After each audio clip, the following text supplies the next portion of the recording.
so let's get started for our November grief group. I'm curious to see how this one flows. Um, I'm kind of happy that it's just us because we're used to each other and we all know each other, and that makes things, I don't know, easier sometimes. So I don't have to go over what the point of grief group is. I am also aware of like where everyone is at in your own grief journey in here, so that's helpful to me. When we do have new people, I don't know what point they're entering. Did they just have someone pass? Has it been 20 years? I don't know. And there's a difference. So I don't have to explain what our group is. It's just exploring dimensions of grief. And yeah, I don't have to do all the other discussion about it. We'll start with a brief centering meditation. I'm going to walk you through a little guided meditation, very brief. And then I'm going to play a song that I heard today on TikTok or no, Instagram. And I don't know, I just love it. So I'm going to play that. And then we're going to go into another video that I'll get too ahead of myself. So let's just get ourselves present and centered and here. And you can close your eyes or keep your eyes open, whatever feels better for you. And then just go ahead and take that mindful breath. And just bring all of your awareness to this moment together.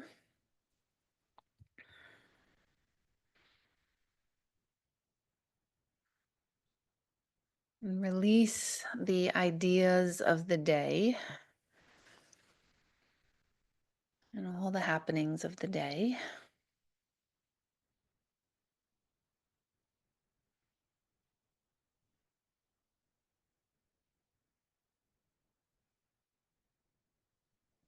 And imagine with your exhale, anything that's lingering with you that you don't want to linger with you, just imagine your exhale is carrying that away.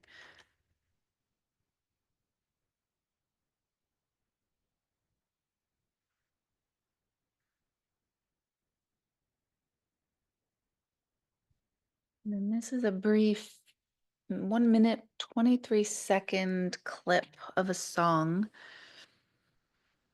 And it's a little girl leading a song with her family. I believe it's an African like hymn.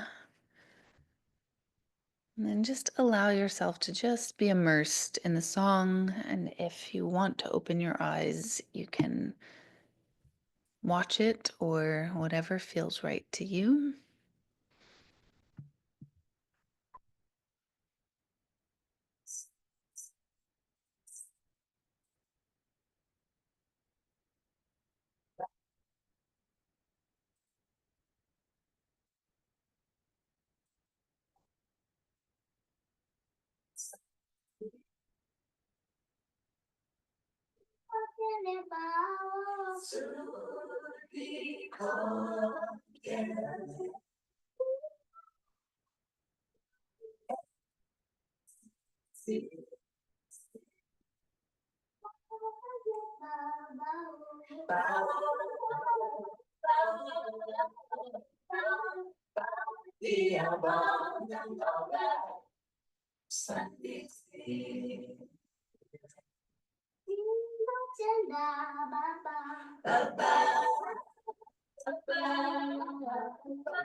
Um,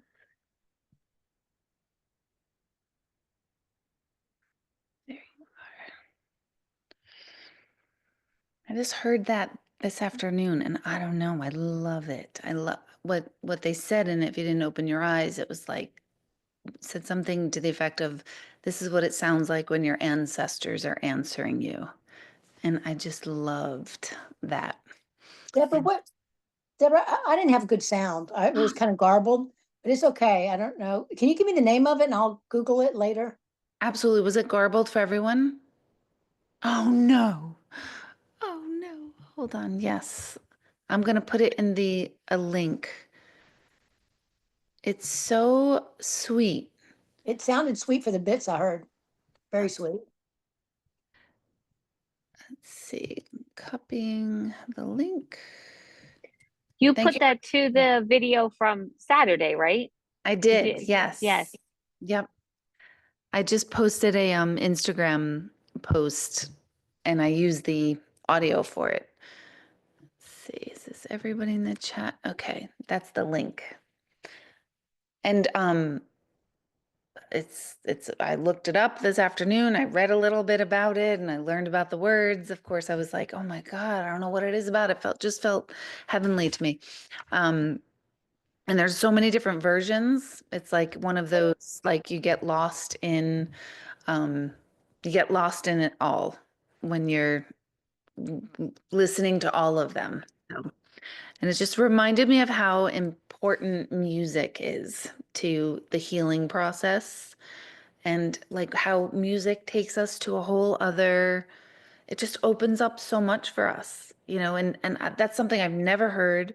It's in a language I don't understand, and yet there's something so deeply felt in that. So super powerful. And I hope you do all listen to it again. And it's on my Instagram posts, and I reposted it on Instagram. So over the next few days, I'll probably like overdose you all on the song. Welcome, Peter. I'm glad you made it. I'm glad you're here. Um, so just to catch you up, Peter, I don't know if, can you hear me okay, Peter? I'm going to ask you to unmute. There you go. All right. Can you hear me now? Yes, Okay. perfect. So welcome to our group. I'm glad you found us on time.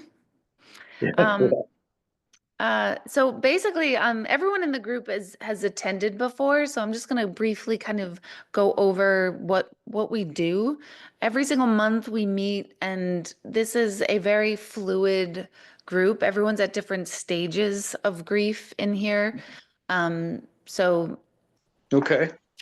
sometimes we bring a lot of humor in. Sometimes we're meditating. Sometimes we're experiencing grief in our body. It varies every single month. And how many people are on this? Right now, why can't I do the math? 12 times, 4 times 4, 4 times 3, 12 people, including Okay. myself. Okay. So I just played a song and I put it in the chat. And if you can look at the chat at some other time, and if you can't locate that in the chat, then just send me an email and I'll send you the link. It was just a brief song of just a centering.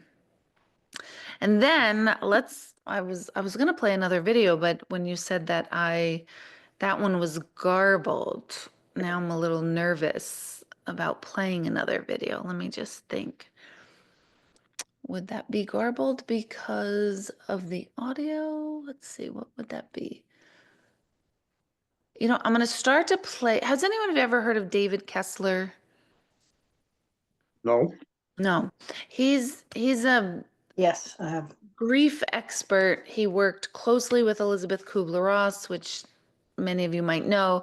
Elizabeth Kubler-Ross is a big part of my family's story. Back when I was 3, she spent time with my family in our home with my mom. My mom did workshops with her on grief and death and dying. And I really do believe like her and so many other people that were in my family at that time to help our family through grief and the death of my brother, the dying and death of my brother. That's like locked into my psyche. So I don't have like too many conscious memories of that time, but I was surrounded by like actual grief experts in the Wow. field. So I do feel like that's penetrated my psyche forever. And David Kessler is a long-term friend of her. Elizabeth died years ago. But he's like the expert on grief. And I highly recommend, I think it's davidkessler.com. Highly recommend just checking out his stuff because he is the expert, like one of the experts on grief. He also experienced the death of a son in 2016. It was his partner's son. And so just he talks about like the first-hand experience of experiencing death. And he puts out these videos, and I came across this one video and I thought, oh, this might be good for the group. So I'm going to try to play it, but I need you to give me like a thumbs up, like yes, we can hear it right, or no, we can't. And if we can't hear it right, I'm obviously not going to spend the 6 minutes playing the video. I can send it to you in another link if you want to watch the video, but I'll just sum it up if we can't hear him. I do think it's better to hear it from him firsthand. Let's see. Yikes. Oh, look at that. Okay. Can all of you see him on the screen? Yes. Great. And then just give me a thumbs up if you can hear him right. Hi, everyone. I want to just come on and talk for just a second about an article that really made me think in the New York Times that came out. And it was called Notes from the End of a Very Long Life. And it was about Ruth Willig, who was 98 years old. And the Times had done a series over 7 years of 21 articles that offered lessons on living with loss. One of the things that was such a big takeaway for me was as we get older, our goals get smaller. And that's actually a good thing. They become more real, more satisfiable, more attainable. Whether it's walking down to the local store and getting a candy bar or having coffee with a friend. And it was interesting how they talked about in place of the long-range aspirations of younger times, they were finding pleasures within reach. We can also find meaning in the smallest moments if we look for it and take a moment to notice it. In my book, Finding Meaning, I was talking about this idea of those good little moments and how our mind in grief often conspires against us. So I mentioned Florida State University researcher wrote an article in the Review of General Psychology titled, "Bad is Stronger Than Good." And he was talking about our mind, how our mind naturally focuses on the bad. If you're in grief or you work with someone in grief or trauma, boy, you know our mind focuses on the bad. Rick Hansen, I talked about his work. He shared a technique he used called installing the good, or sometimes we call it taking in the good. And it's how to give more attention to the good, even in the midst of the darkness, right? Not canceling what's going on in anyone's life, but noticing the good. So for example, his 3 steps that he suggests are identify a positive experience or a memory or something meaningful. For me, that could be, a special fun day I had with my son who died. Just picking out a fun day in his life and reviewing it instead of the trauma of it all. Or maybe it's just the coffee you had with a friend, how good it was to see their face, or, just sitting down and having a normal thing like coffee in these strange times. The second thing is, he says, while you're doing it, enrich it, savor it, think about it, repeat it over and over in your mind. Wow, what a good day that was with my son. I loved having coffee with my friend.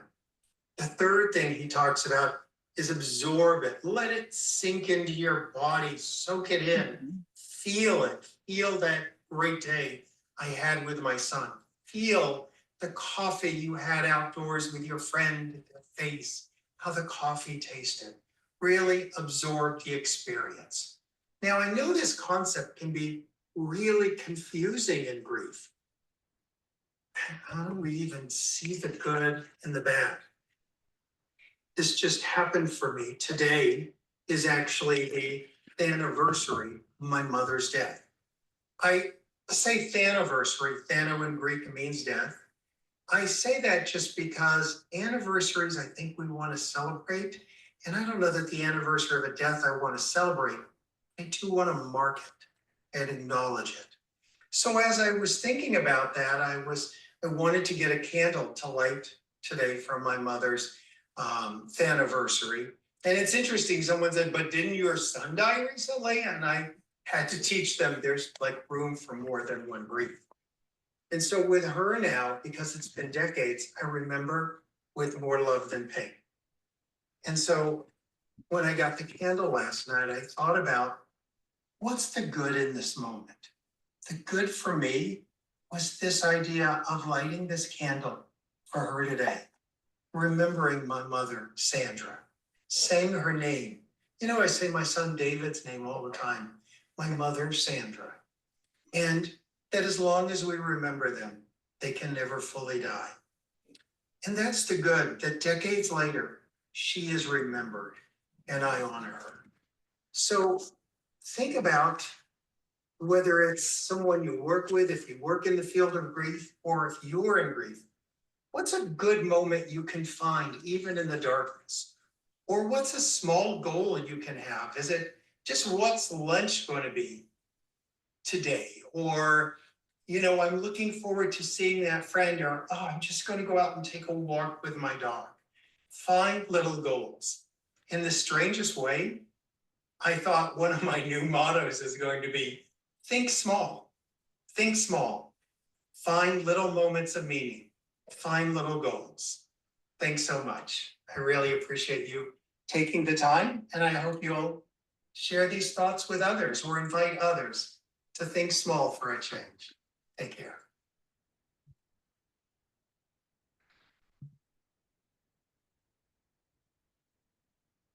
Mm. So, what I thought tonight was a couple of things. One, to do that is I like the think small because the whole think big is out there. And allow something to come up to your mind, like in the vein of like a good moment, thinking of a good moment or a small goal. And then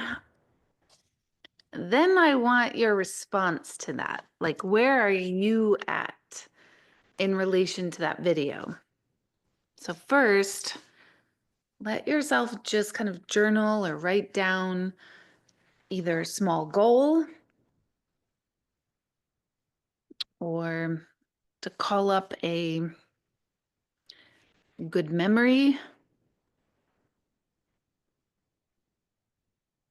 to bring up just that shared good.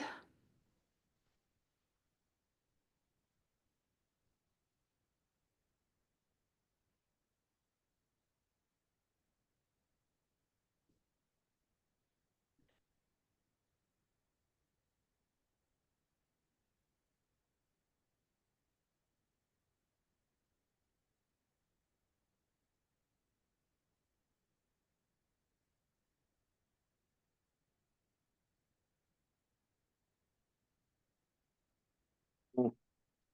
Yeah.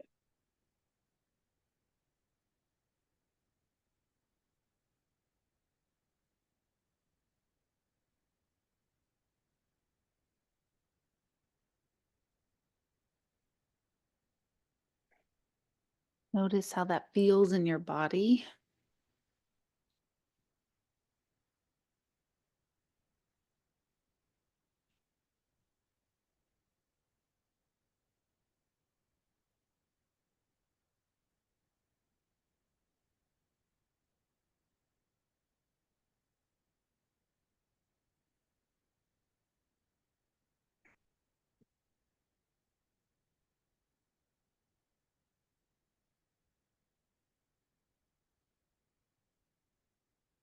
Maybe take another 30 seconds to finish that thought.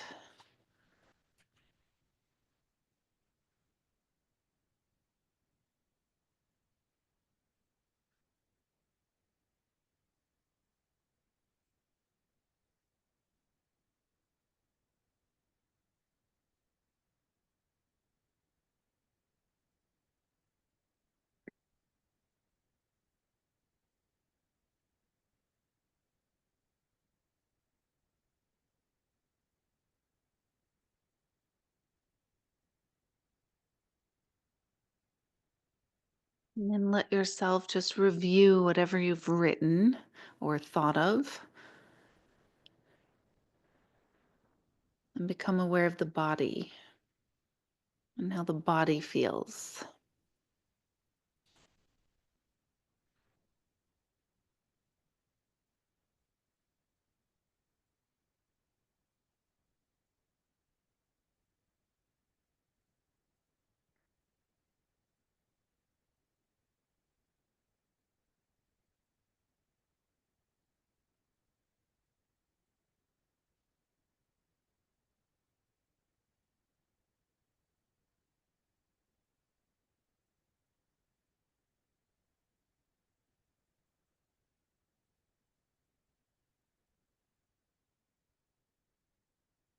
And I want to share my response to the video, because I have a double response to it. And on one hand, like, I love that he's teaching how the brain works, right? Our brain is wired for survival. And in that wiring for survival, it means the brain is constantly scanning for threat. And this is a biological truth. It's not even, it's provable truth. And so we're looking for threat. And modern day, our threats are not what they used to be. And I know we've talked about this in all different of our workshops, but modern day, we're not really walking in the bush and we're not being threatened by a tiger going to come and eat us. So, but yet our brain is still wired to look for it. So in today's society, our looking for threat is more an internal look. When we're looking for anxiety, we're looking for grief, we're looking for anger, we're looking for the things like, oh, what is that? And then we highlight those things and we harp on those things. And that's a piece of why, like, say, anxiety is so on the rise, because our brains are wired to look for what might be wrong. And when we're feeling grief, what's wrong is, well, grief makes everything feel wrong. And so we're going to, of course, look for the sadness. We're going to look for the missing. We're going to look for the grief. So on one hand, I love that he's highlighting the fact that, bad is stronger than good. When he said that line, bad is stronger than good, that is a biological truth. And it's because same reason why if 40 people give you a compliment and one person says, oh, your hair looks great, 40 people say that and one person's like, what'd you do to your hair? We'll remember the one person, right? Well, it goes along those lines. We remember the negative, and there's a biological reason why that happens. It's not helpful, but it's why it happens. So I like that he highlights that. And then there's the other part of me as I was hearing that, I was thinking of all of you and all of you in your different stages and in your different scenarios. And it's not, our group is not just about grieving the death of a loved one. It could be grief in the broader context of grieving the loss of ourselves, grieving our former identity, grieving a relationship that fell apart, all the different things. So I think of all of you and I think, oh my gosh, but sometimes we can't. Sometimes we can't pull up the good. Sometimes we're in a state where we are so in pain that's the problem with the pain, is that we can't access the good. So I had a mixed reaction to his video, and here he's the expert, right? He is the grief expert, and his content is amazing. So when I was struggling with that, not struggling, I was balancing that. I was like, you know what? I want to hear from everyone else. Like, where are you at in relation to that video? Because if that felt good to you, that's really cool, because then you've reached a part, in my mind, you've reached a part of your grief that you're able to access the good. And then if you didn't like that, I want to hear that, because we want to bring attention to the sorrow of not being able to access the good. And then hopefully maybe I'm the idiot, or I'm the one, the cynical one, who's like, no, that felt really good to access the good. So I want to hear from all of you, like your response to that, to his video, to his thinking, for you personally. Does that make sense? In other words, where are you at with that video? I'll And go. oh, Yeah, well, I'm always an optimist. And mm, so I automatically go to the good. mm, And you know, I don't, when he said that, I thought, well, I've gone to the good. I'll tell you, it's pretty funny what what I go to. So we were, should I tell you what I mean? please. Yeah. So Helena was very, very sick. She had chronic pain, and she would have these attacks that one time we both thought she would not survive the attack. It was so bad, but she did. And so we've kind of resolved to talk about our lives together, sort of reminisce, because we both thought this could be the last shot we ever had, because she was, you know, it was so bad. It was that's another story. But so if we're talking about the early years of our marriage, and she tells me that's when she was happiest. And and at one point she said, "Oh, the sex was so great." She said, "I couldn't have asked for better." And I thought to myself, she waits 50 to 52 years until she's dying to tell me this. But anyway, that's what my mind automatically goes to the positive. Well, welcome to the group, Peter. You fit right in. That is the great. We will never forget this, Peter. Good for Jerry. And you. And you. Ah, that's adorable. That is, well, it's more than adorable. A lot of words. So Well, you can relate to the. I'll Sorry, go just ahead. I'll just add one thing. Now I think, well, you know, if I if I go out looking for another wife, I come with a certification.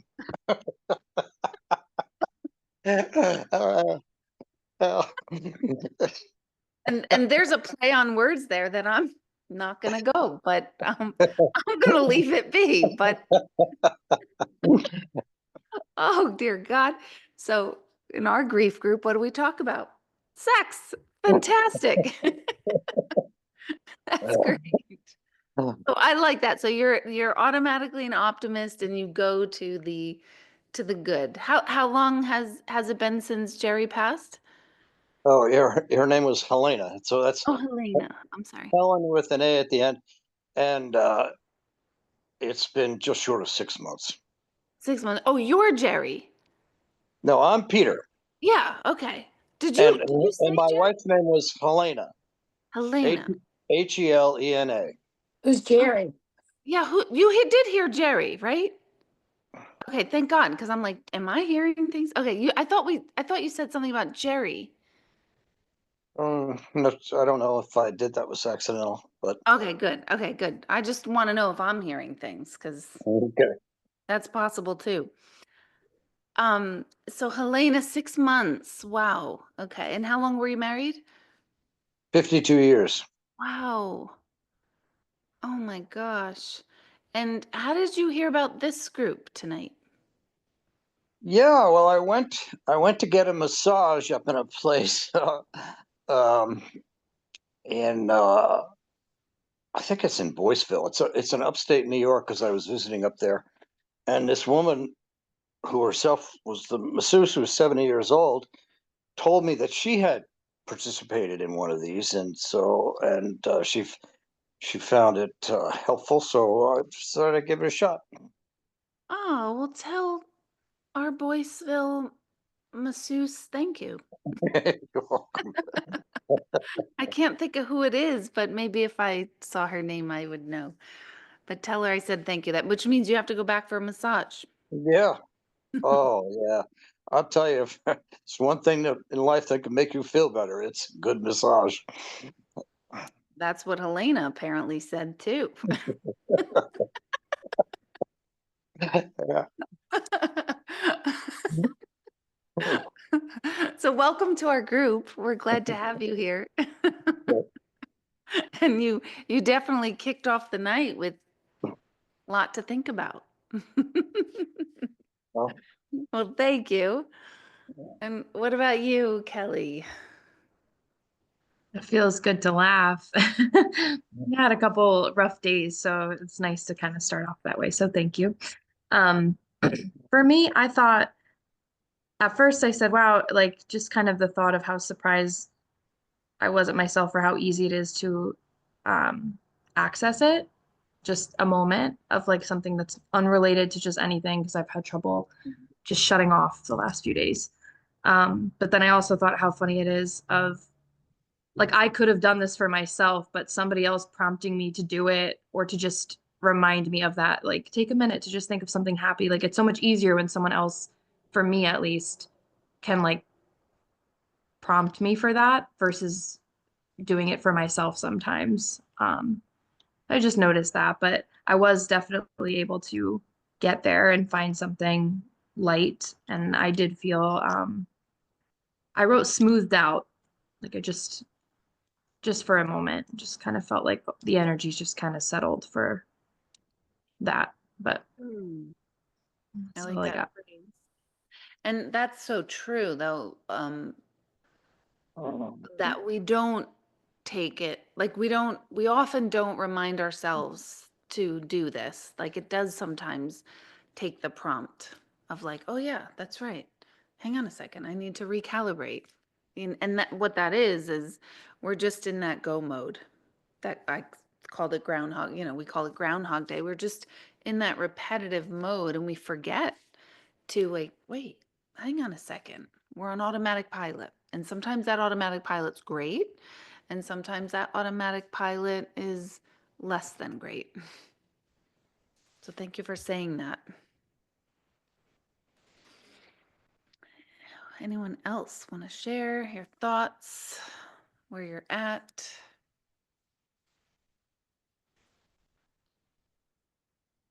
Thought I saw someone raising their I hand. liked it. I sort of thought of, I just went through a big move and I wrote down that I didn't really, in the beginning, it was so overwhelming that I was so down. You tell yourself you can't do it. You don't want to get up. It just seemed insurmountable. I didn't want to hear from anybody that told me what I needed to do. But then I thought back to a couple things that helped me. And it was what seemed silly at the time, but was actually helpful. And it was I had put it in the words of feeling an accomplishment in the small, even though it really wasn't small, which was every time I filled up a box or my crate that I used to go to the grocery store with stuff to go to Goodwill, I took a picture A, for records, but so I started collecting the pictures, and you can't not look when you see, wow, there is progress. And then I said, that made me feel relief. And then I said, why is it a repetitive behavior with me? It occurred in grief.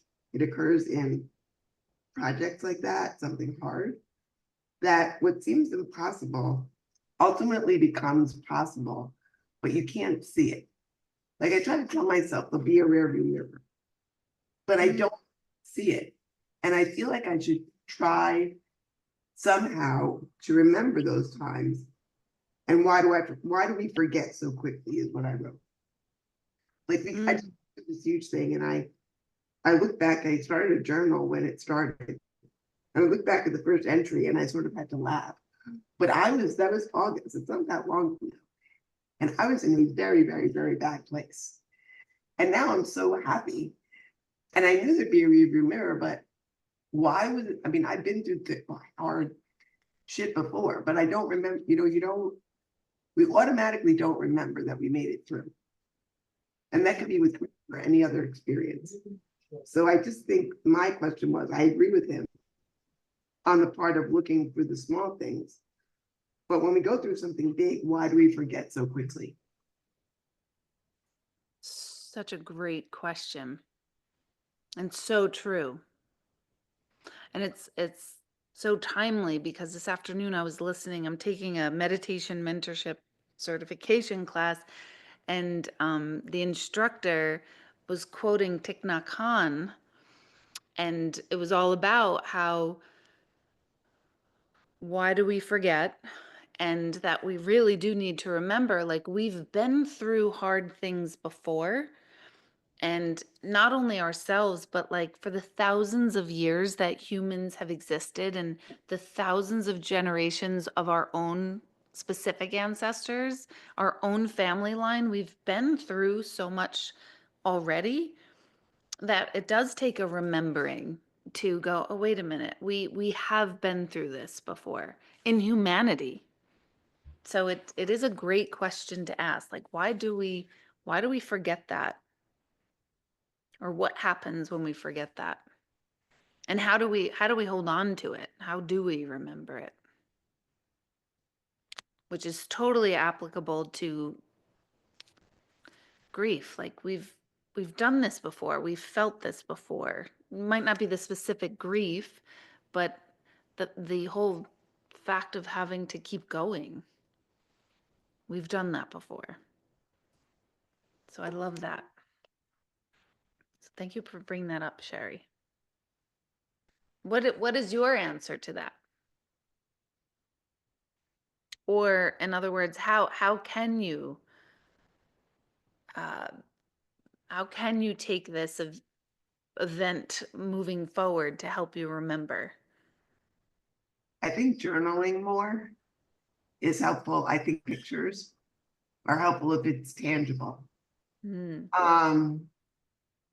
If I convert it to grief over losing someone like my sister, it's really knowing that I've been through grief, losing my father, losing my mother. I mean, they're all different, but I'm not super religious, but being Jewish, there are traditions, and I think the traditions really help. The tradition of, you mourn for a year in certain ways, and then the candle that was held up, that's the Yortzeit candle. So on the anniversary of the death, you light a candle that burns for 24 hours. Like, there is some structure. And if you can, even if you're not religious, find some sort of structure, whether it's going to the field. Like, I like to go to my sister's grave and sit under the tree and have the lunch that she used to have. So I think the best way to do it is to try to figure out a way to have something tangible to either look at or read or do. But I think thinking out of thin air is very hard. Yep, well said. And that's what he was saying too, to like the small goals. They think small. It's those little things. Who else wants to share? Oh, Eileen, go ahead. Your hand's raised. I was thinking about when he was talking about appreciating things more and really being present in them. I think because of all the loss I've had, I do try to do that, like even the smallest things. Like even when I was in Miami, like normally I would have had a whole itinerary, I would have been all over the place. And honestly, I didn't do that this trip because I knew, the whole reason I went there was to spend time with my friend who's terminally ill, and she couldn't do all that.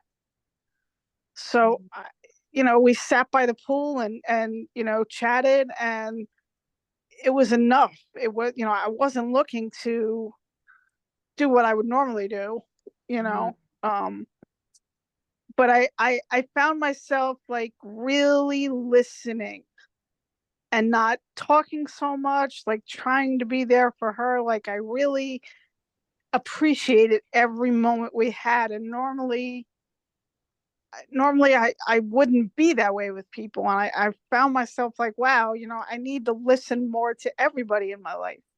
And really hear them.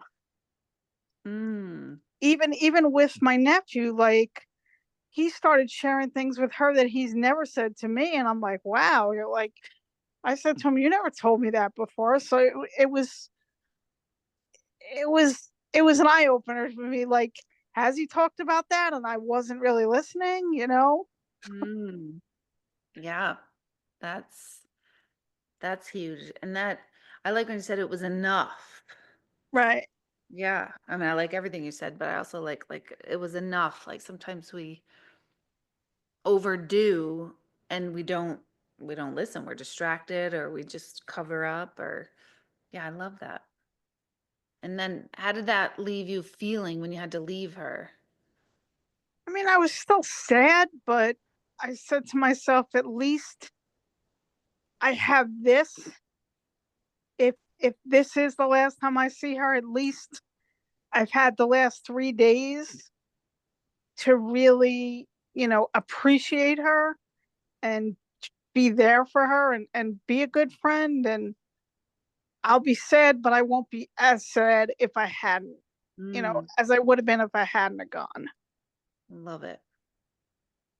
And that's under David's think small, like, sitting by the pool. So simple. Sitting by the pool and just listening and appreciating. And she had been in the hospital for so long. She was like so grateful just to be outdoors. Yes. I heard So that. it really like makes you appreciate the little things. And normally I'm not like that. Normally if I'm on vacation, I have, I'm doing this, we're doing this, I have a whole whole plan that I exhaust myself so much. It's like, okay, did I really enjoy that or not? Yep. Oh, I love it. So small, appreciating being outside, the sun, the breeze, the air, the grass. Yeah, simple. The simple things. I think it honestly it helped her and it helped me. Yep. I love that. Thank you. Thomas? Hey, first, stuff with Lucy came through. It was really good. But then certain memories of my mother, came through.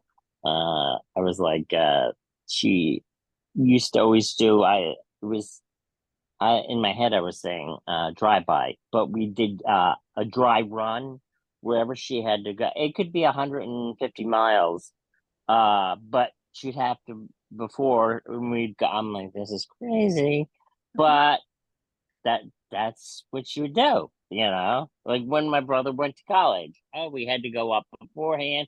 I actually happened to be the town in Delhi, where her father, my grandfather, had his dairy route, and then we also found out my grandfather, thank God, he had another life besides my grandmother, so he had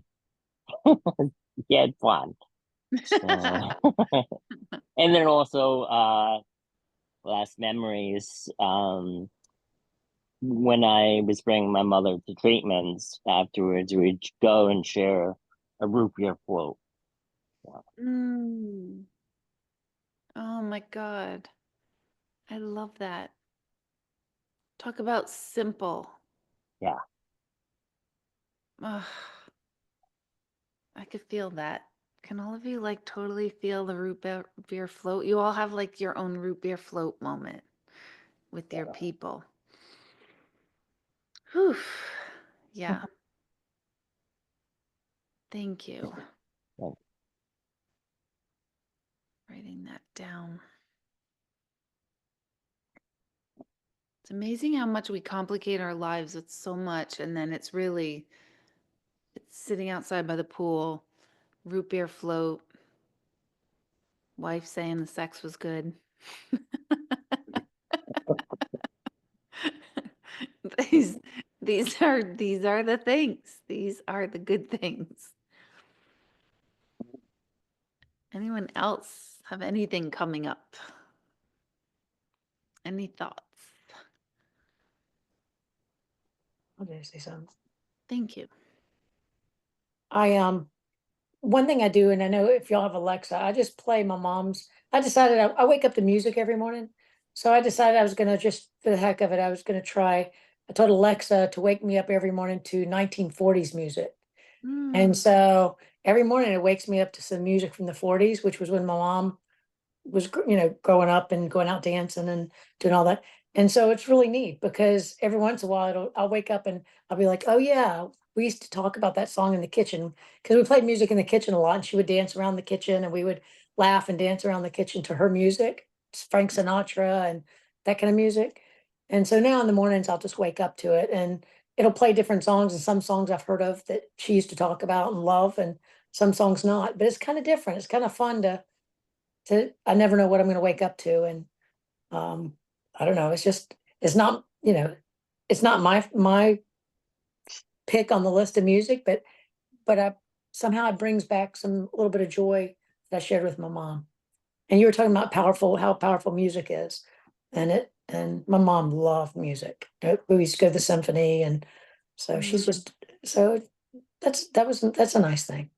So I do have moments, but I also have moments where I'm crying and screaming out to her.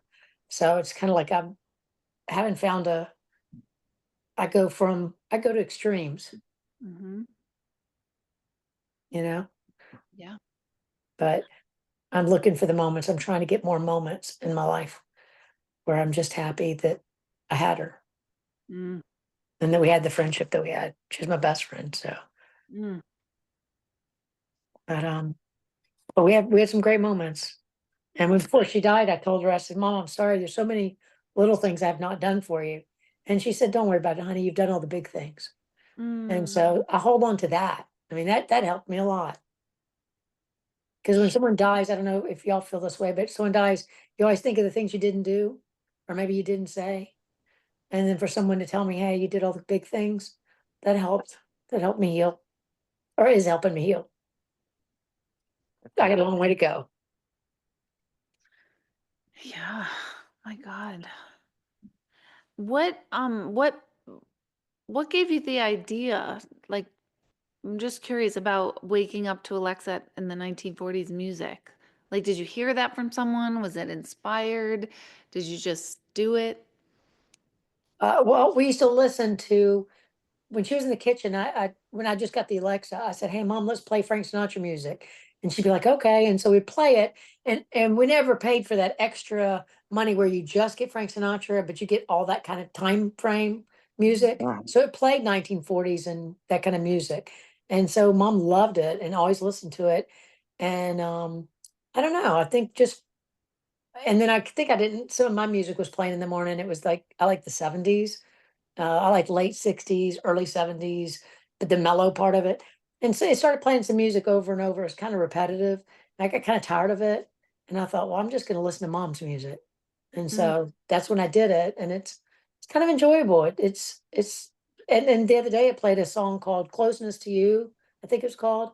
And I haven't heard that in I don't know how long, but I remember my mom loved it. And I don't remember her listening to it for many, many years, but I remember her telling me about it. And as soon as it played, it came back to me that that was one of her songs that she really liked. And so it's kind of fun. It's kind of like her visiting me in a way. Mm-hmm. So maybe that's just me missing her. Mm-mm. I don't think that's just you missing her. I think that's brilliant. That's why I was quite curious where'd you come up with that? It's brilliant on a couple of levels. Brilliant on the grief level, brilliant on the connection level, also brilliant in the brain neurological level when because we operate on Groundhog Day and we think roughly 90,000 thoughts a day, and 99 or 98% of our thoughts that we're thinking today were repeated from yesterday, which really means we're on automatic pilot. And so that what they say to do is to break up and create new routines for yourselves, like drive a different way to work, brush your teeth with your left hand, like just try to do things differently so that you are engaging and stimulating your brain. So on the brain level, that's just brilliant. But on the connection level and the grieving level and all of it, I just think that's a great idea. Yeah, it's been interesting. I've enjoyed it. I read a book or went to a seminar and read the book a long time ago about rewiring your brain. Mhm. And so my thought from your talk and from remembering that book, I thought I'm really wiring my brain right now for grief, and I'm scared I'm going to stay in it. Does that mean because I'm so grieving still so much? And I thought, oh my gosh, I don't want to wire my brain to always be so sad and depressed and full of grief. So I thought I got to really work on that, like you're talking about those positive moments and those positive experiences. I need to really focus more on them. I'm trying. I mean, I have them, whether I try to focus on them not, I still have them because I work at a wonderful school with lots of wonderful kids that make my day every day. So I have those moments, but trying to focus on them it's been hard. But I mean, I have them. I have lots of moments that are wonderful that if I can just focus on them. Yeah. Well, I think that's like what I was saying, like, oh my God, like how many times we can access, because grief is also like it needs to be expressed. So we can't, like he said, it's not to cancel our grief. It's just to remember that the brain is looking for what's wrong. So if we just have that in our awareness of like, okay, do I need to express my emotion? And which is probably a big giant yes all the time, because I doubt people are habitually grieving. Well, let me put it this way. When you're somebody who's doing work like this, you're probably not wiring yourself for grief. You're probably grieving. People who are not either fortunate to be a part of a group or they don't know to do other things, whether it's meditation or whatever, support groups, all of that, then maybe unconsciously you're wiring yourself for grief. That is a thing, but not for you. Yeah. Thank you. Yeah, that's my hunch. I think it still needs to be expressed. I express it driving to work in the mornings. And I just cry and cry and cry and scream and cry. And then by the time I get to work, I'm okay. It's perfect. But I'm just one. I mean, it's been 2 years and I still just scream and cry. Yep. That's what your body needs. So and that's helpful. And thank you for sharing that, because I love when we share like these real things, because we're all running around this earth, right? Busy as shit, doing all sorts of ridiculous things and important things. And we have no idea how many people are crying in their cars. We have no idea. I think that's one of the top places people do cry, by the way, because you're usually alone. Just to have that compassion and awareness for yourself, but also for other people in their cars. It's you look at drivers a little differently, or at least people in your cars seeing somebody sitting in a parking lot. Maybe our sirens go off and scan for the bad and you're like, oh, what's that creep doing? But then maybe have compassion and go, oh my gosh, we don't know. We don't Yeah, know who's leaving. I wonder if people hear me screaming sometimes when we're stopped at a light. Hey, what's wrong with that lady? She's screaming.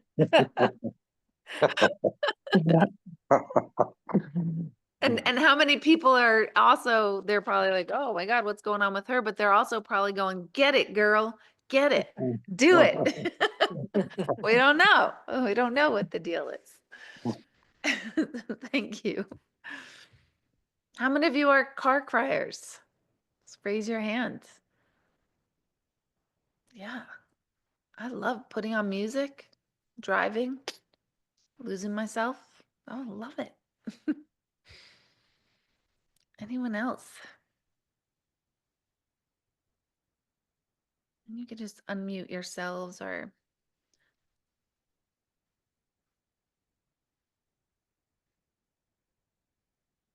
no one else. Yeah, Jen, go ahead.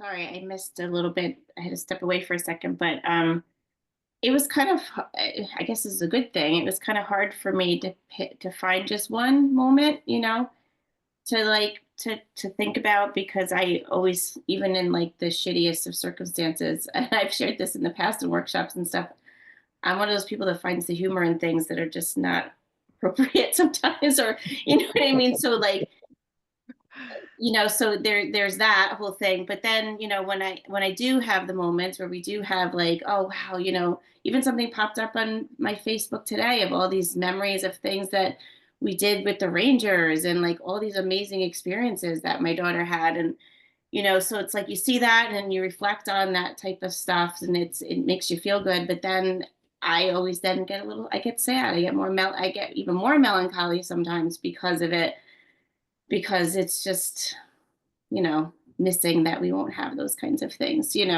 anymore, or her brother won't get to see that, or there's a whole lifetime that happened that Billy won't ever understand or know because he wasn't part of it, so I struggle with that a lot. So I don't know if that, Yeah. yeah. Yeah, that's kind of like where my brain was going, like, oh, that's so nice. Let's focus on like these good memories. And then it was like, yeah, but sometimes we can't. Or Yeah. sometimes we do, and then that makes us sad too, Right. and just That's kind of where I went with it. Like it yeah. definitely, I have them and I'm so grateful to have them. And I do, let myself have those moments, and we laugh about stupid things that she did or said or whatever, but then it just makes me more melancholy sometimes. It depends on where you're, like this is a tough time of year too. So it's like, Christmas and the holidays, and my birthday's next week. And, it's just like, there's so many things that like, I wish she was still here for, that it's harder at different points, different anniversaries, different times, I think, to do that than it is others. So Yeah. And there really is no path. That's also the yeah, problem, like something that makes you really laugh and joyous one day one morning might by that night just bring you to your knees. It's just one of those like there's no set thing that quote unquote works other than all of it.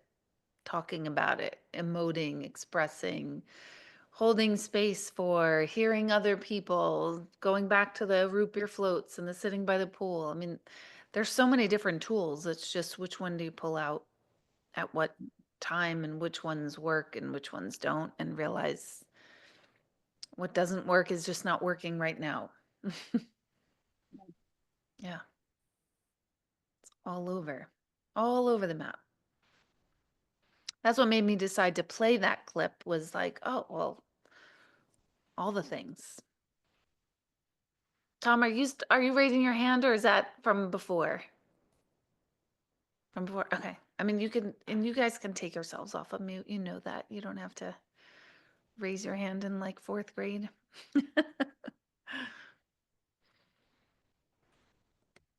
Anything anything else anyone wants to share? Anything that comes up?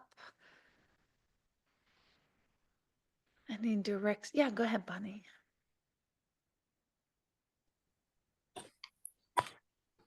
So I'm not sure how to,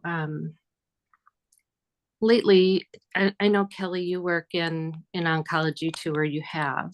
I feel like we've had a lot of very young patients. And I mean that sometimes I feel like I'm grieving over people that I don't have a day-to-day relationship with. It's not everybody, obviously, but I've had a couple that have really pushed me over the edge lately. It's been really hard. And so how do you break that down into something that is small? Because yeah, I've actually done some crying in my car over these people, and which isn't normal. Are you working in the field? Are you working in the field of oncology? So I work as a nurse case manager on an oncology unit, yes. Okay. So that's pretty much the majority of our population. We get some patients that are there just for medical reasons, and I love those, you know, because they get better and go home. Not that the other ones don't, but yeah. I get it, because I was a social worker for pediatric hospice. Oh, And so to this day, I still carry, I carry some of the grief of all the deaths of all the children. I could tell you their names. I could even feel their presence of their parents crying, being in the room with them, because I was in the room with them. And so I get what you're saying, because you feel that grief, and you don't have to know them that well. But yeah, because of where they are in life, you connect so on such a soul level, I think, yeah. that you, I don't know, you do know them, and I don't know, that's tough. That's really, really, I just want to let you know, I mean, I understand where you're coming from. I feel like we get to make some pretty good connections. Mm-hmm. You get to know people pretty well, pretty quickly, and to know what they're dealing with Whoops. Can be really hard, not just for us, you know, but. Go ahead, Jen. Being on the opposite end, being the parent on the other side of that. Yeah. It's very grateful for like the work that you people do, that you like put yourselves into and immerse yourselves with every day. I used to sit there in awe of like the staff and the medical, how like day in and day out, how these people dealt with these things. And like, you know, here I was dealing with my own child and other people that were nearby and other families that I got close to. But like, I give you guys so much credit and gratitude for the things that you do. Just felt like I needed to say that coming from the opposite, you know, from the opposite side of the bed, I guess, of sitting bedside with these people. So it's very much appreciated, all the things that you guys do. I don't know if people tell you that enough. So. Oh, they do. Yeah. They're very appreciative, you know, but yeah. I mean, What you're doing is heroic. Absolutely, without a doubt. Yeah. I just wanted to jump in and I guess share something that does help me, because I know we had talked about it before that Bonnie and I do. I'm an oncology nurse, but I don't do hospice as much. But one thing I have found for myself as far as coping with that, not advice, just something that worked for me. yeah. I try to think of one thing in their journey that I did. It doesn't have to be heroic, but if I even, like, sometimes I think I find more gratitude in like, oh, thank God it was me that was placed in their path, because I do have this group that gives me more connection, more insight to give them. And I think sometimes to break it into something small, I think it's helpful to just think of, even if it's just one small thing, and it's not small, but just something that you've done for them in their journey is breaking that down, in my opinion. Yeah.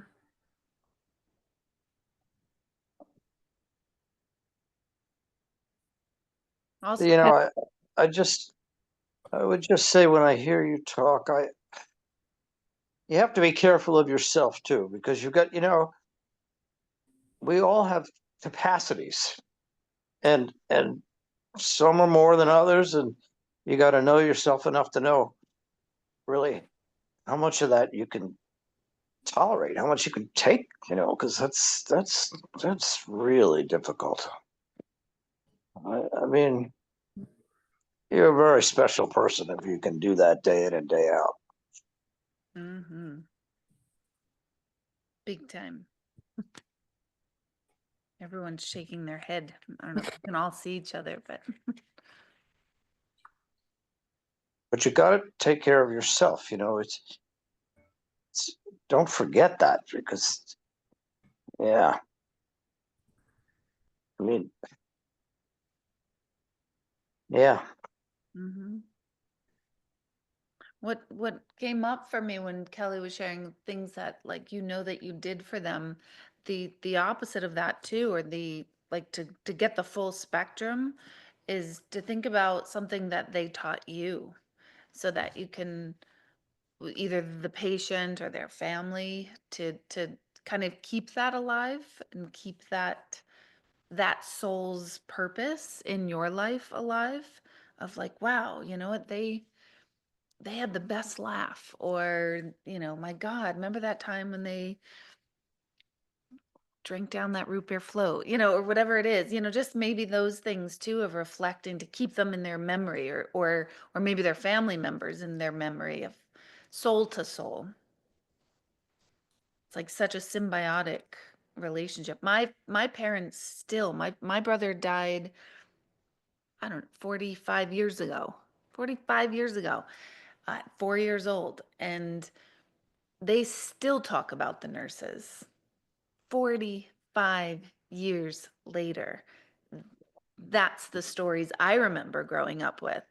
And every year, Sunday was my brother's birthday, and every year my mom and dad call each other, and they still talk about how, the nurses and the impact. So it is not a short-lived experience by any means. It's a deep soul experience, infinitely. I And think so, it's that we should remember we don't always know the impact that we have on people, because after my injury, there was a male nurse named John, and he made me eat for the first time by myself. He gave me my green beans and macaroni and cheese, and he opened the top and he walked out of the room, and I cried, and I kept sitting there, and then I ultimately dried, and most of it fell in my lap. And he came back in 30 minutes later, and I thought he was going to give me this big congratulations. He's like, tomorrow you'll be better. And I was like, why would I say, fuck you, John? I mean, couldn't you at least do something nice? But to this day, and I'm a storyteller, green beans and macaroni and cheese is one of the stories that I've told in storytellings with, much longer and much more, with laughter and sadness and humor and what I learned. But his tough love made a huge difference in my life, and I doubt he knows. Maybe because he did that with a lot of people with spinal cord injury, and he knew that's what he had to do. But I doubt he thinks 40 years later that I'm telling a story called green beans and macaroni and cheese. So, also keep that in mind. You may do something you have no clue. You may never know, but I'm sure you do, especially if it's a very intense injury or death or something like that. The person or the family is going to remember very, very minutia details that you won't remember. So just a thought. love that. So true. Yeah, I was just gonna say it's so true, because there's things that it didn't even have to be a big, huge thing. There was my Emma was fixated on doing crafts and stuff, and she wanted to make this toy vending machine or something. And literally she had nurses going all over the hospital finding these stupid little things, you know what I mean? So that she can make this little toy vending, and it's these people just literally went to the edge of the universe to try to make her happy, and so it's that's the kind of stuff, like, yes, the nitty gritty hard stuff is always happening and always there too. But it's like there's so much time. I mean, anybody who's been a caretaker or been like, it doesn't even have to be a cancer situation. Like you're just there. There's so much time where you're just sitting, hanging out, and you're just doing, going through the motions, and there's no procedures or this or that going on that day. So like, what are you doing? You're having a dance party with a disco ball with the nurses, or like it's not as sad as a place as you would think it would be. I would hope that you guys kind of feel that way too sometimes.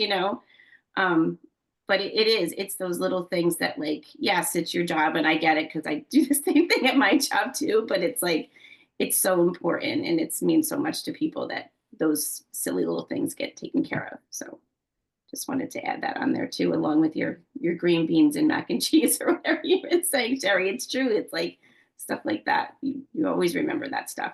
I still, to this day, I mean, it's a couple years later, but I have such good friendships still with some of Emma's nurses, and we keep in touch and everything because they made such an impact, not just for her, but for me too.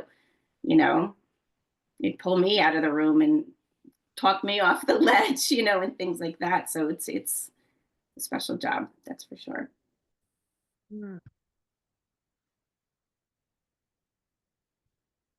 Talk about full circle, like the difference of our energy of just talking about that and hearing the nurses going to find the crafts and the disco ball and the mac and cheese. Like, that's a nice perspective shift and remembrance. That's remembering the good so the brain doesn't hold on to the bad.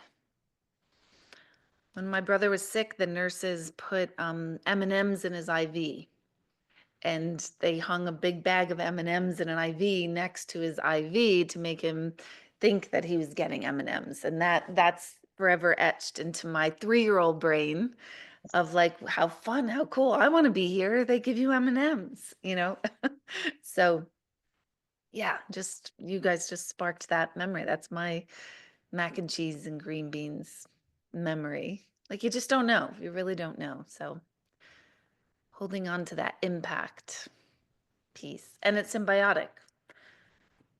They've left impacts on you. You've left impact on them. I mean, that's what we're here for. That's it. That's what life is about. It's not about anything else but that, really. We're all going to die, which is way to go, Deb.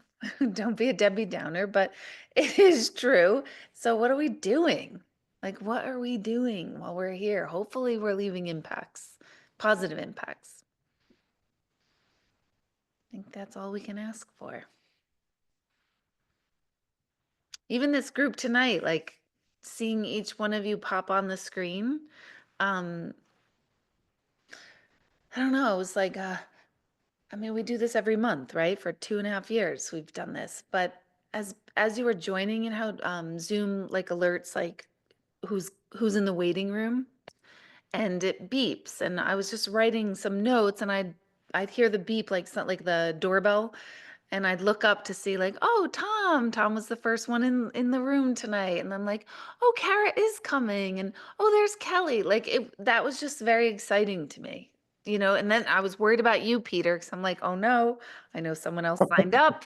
I don't see him. And I had to let that go and let that be. And then there you arrived. So, even just that was so special for our group tonight. Like, that's so meaningful that you're all showing up to this.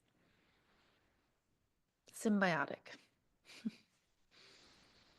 So thank you for that. I I'll post the recording of this, in our grief group portal.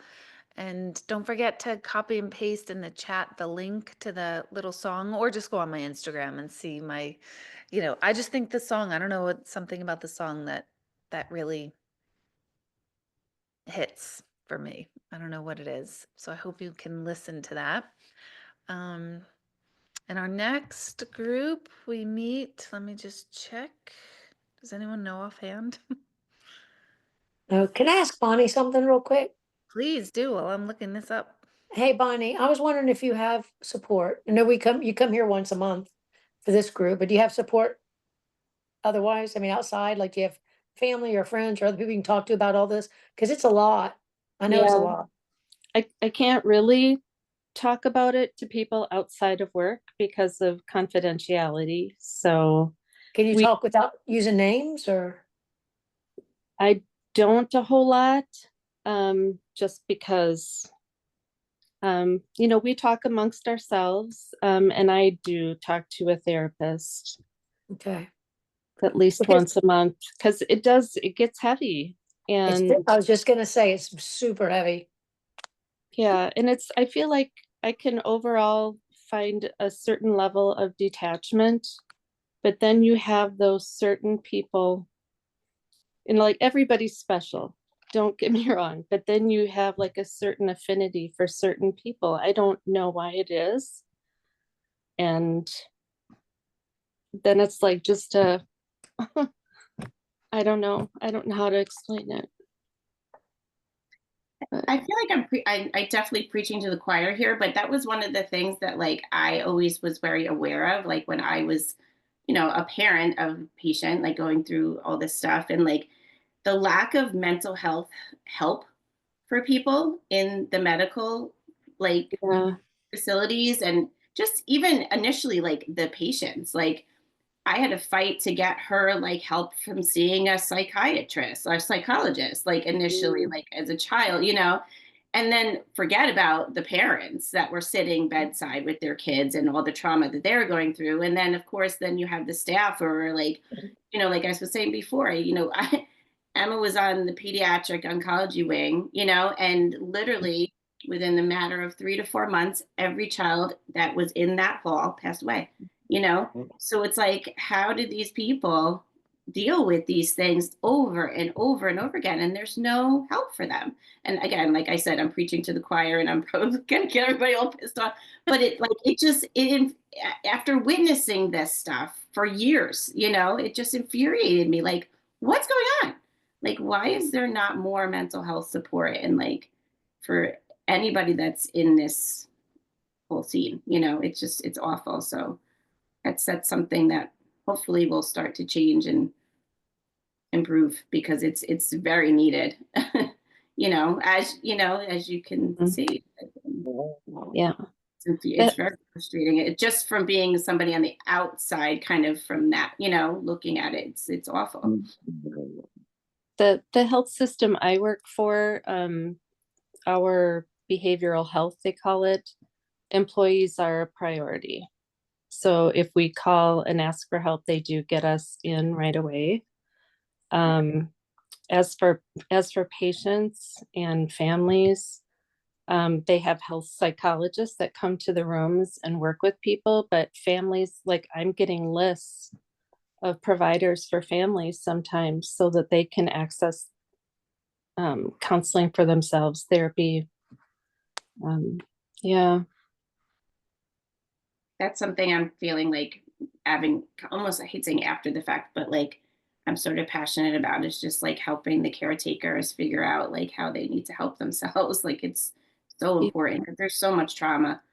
And it doesn't just have to be oncology stuff. It could be any caretaker for anything. Like people just don't have no concept of how to like deal with and process through that trauma. You know, I've been doing a lot of work, you know, through this and other things, but like there's not enough stuff out there to help people. Yeah. It's sad. That just culturally, the way we Yeah. grieve and the way we talk about these things is not right, or it's not it. It's a I don't want to say it's a problem, but it's definitely there definitely could be more. Yes, for Yep. sure.